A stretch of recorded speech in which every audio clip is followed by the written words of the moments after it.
Vamos a explicar algunas características básicas de otro tipo de diodo, como por ejemplo en este caso el diodo Zener. En principio vamos a ver primero su símbolo. Varía ligeramente con respecto al de un diodo rectificador normal, sobre todo por esta zona de aquí, la zona del cátodo. Esta es la forma más habitual en la que podemos encontrar el símbolo. El ánodo es esta parte, el cátodo esta otra. Y aunque este símbolo se utiliza en menor medida, también lo hemos puesto por considerarlo interesante. Vamos a ver entonces cuáles son las características de este tipo de diodos.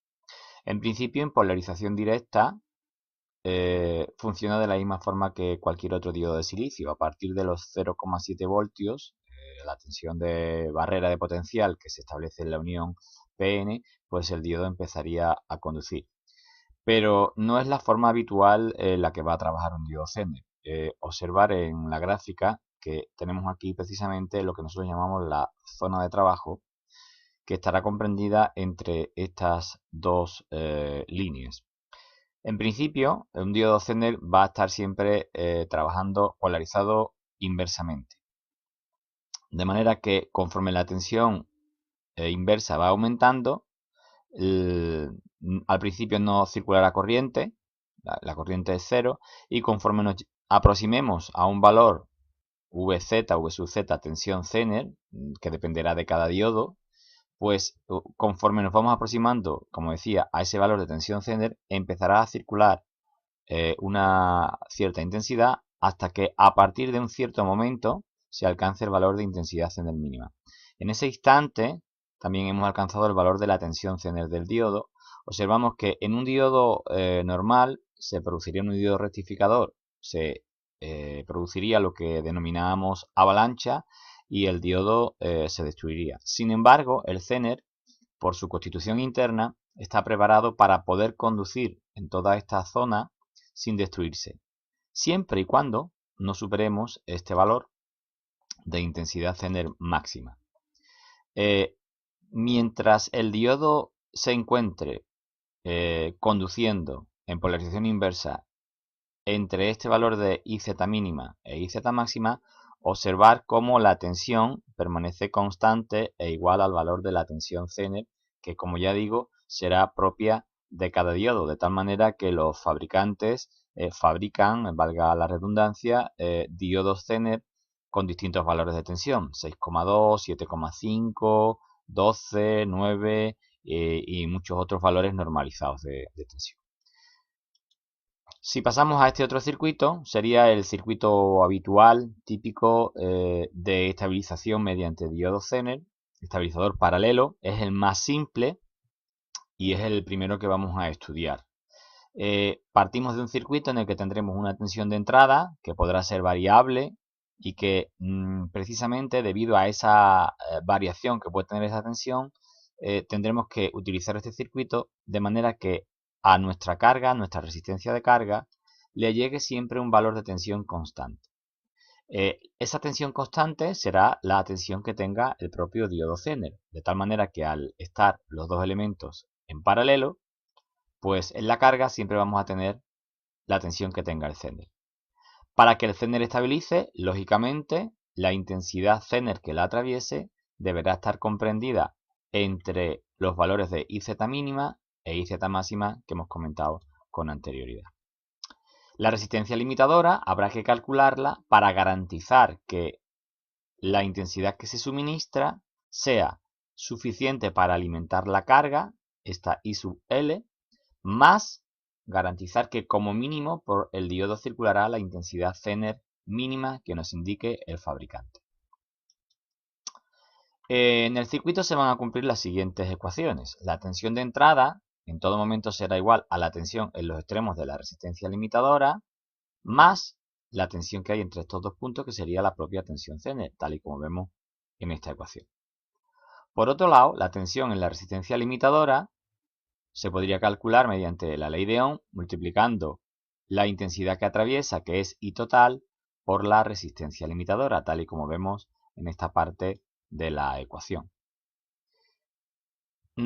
Si nos fijamos en este nudo y aplicamos la primera ley de Kirchhoff, podemos decir que la intensidad total que llega a este punto se va a repartir, por un lado, en I sub Z, es decir, la intensidad que atraviesa el Zener, más la intensidad I sub L, que es la que atraviesa la carga. Es decir, I sub T, tal como aparece aquí, es igual a IZ más IL. Si sustituimos el valor de I total por IZ más IL, al final la ecuación con la que vamos a trabajar será que en todo momento la tensión de entrada a este circuito será igual a la resistencia limitadora por la suma de la intensidad en el Zener más la intensidad en la carga, y a ese producto habrá que sumarle la propia tensión que haya en los extremos del Zener. Esta ecuación sería la primera de la que hemos hablado. Si quisiéramos calcular el valor de la resistencia limitadora, que será una de las, digamos, una de las características básicas o uno de los cálculos básicos que habrá que hacer en este tipo de circuitos, tendríamos que pasar la tensión Zener que está sumando al otro lado restando, por lo tanto sería tensión de entrada menos tensión Zener, y este producto IZ más IL, que está multiplicando, tendría que pasar dividiendo. De manera que para calcular la resistencia limitadora tendremos que utilizar esta fórmula. Tensión de entrada menos tensión Zener, este valor será constante, partido por la suma de la intensidad Zener más la intensidad por la carga. Esta intensidad habrá que analizar sobre los dos parámetros que normalmente vamos a tener en los extremos, que sería la intensidad Zener mínima y la máxima, cuál de ellos habrá que calcular. De la misma forma que con la tensión de entrada, puesto que esta tensión de entrada también puede ser variable, como hemos dicho al principio. Recordamos de nuevo que tenemos que garantizar que por el diodo circule como mínimo la intensidad Zener mínima en polarización inversa, de tal manera que si vemos cuál es la forma habitual de calcular la resistencia limitadora, sabemos que la fórmula es esta: tensión de entrada menos la tensión Zener partido por la intensidad Zener más la intensidad por la carga. Pero claro, tenemos que garantizar que para el caso más desfavorable, que será cuando la tensión de entrada tenga su valor mínimo, para este valor de tensión de entrada mínima, la intensidad que como poco debe atravesar el Zener es precisamente la intensidad Zener mínima. De tal manera que esta fórmula, resistencia limitadora igual a tensión de entrada mínima menos tensión Zener, que será constante, partido por la intensidad Zener mínima más la intensidad que circula por la carga, será la fórmula que tendremos que utilizar para calcular la resistencia limitadora. En este caso vemos un circuito en el que tenemos dos diodos Zener en serie.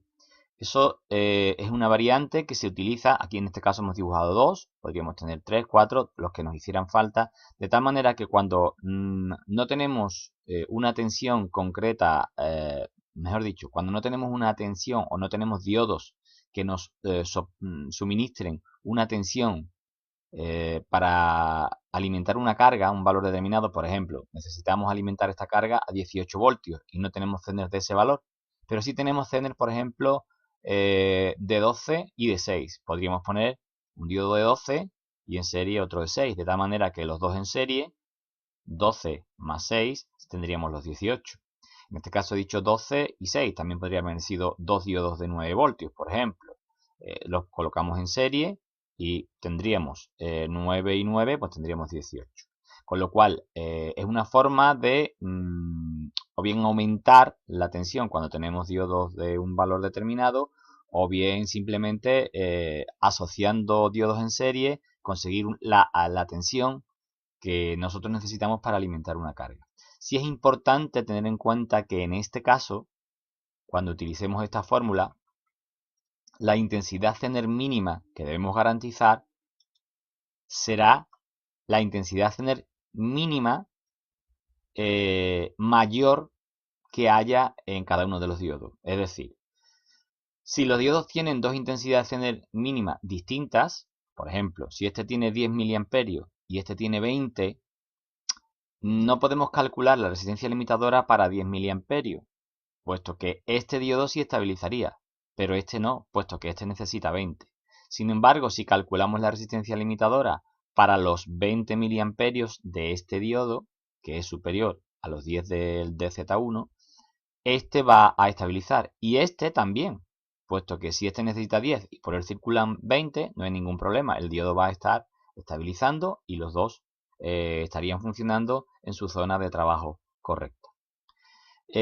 Por último, es conveniente comentar que se pueden también acoplar diodos Zener en paralelo cuando no tenemos diodos Zener de una potencia determinada.